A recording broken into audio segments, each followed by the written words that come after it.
महाविद्यालयातून घरी परत जाणाऱ्या एका युवतीचा विनयभंग करून तिला जीवे मारण्याची धमकी देणाऱ्या युवकाविरुद्ध मूर्तिजापूर शहर पोलिसात गुन्हा दाखल करण्यात आला आहे।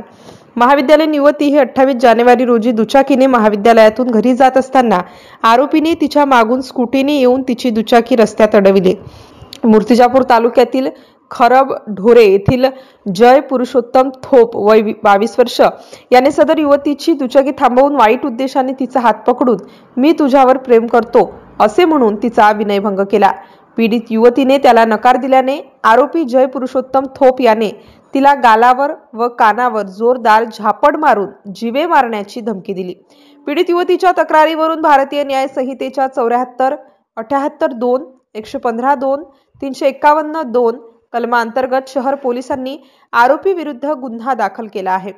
ठाणेदार अजित जाधव यांच्या मार्गदर्शनात API पवार पुढील तपास करीत आहेत। MCN न्यूज मराठी करिता धनराज सपकाळसह कॅमेरामन नरेंद्र वाढोणकर, अकोला।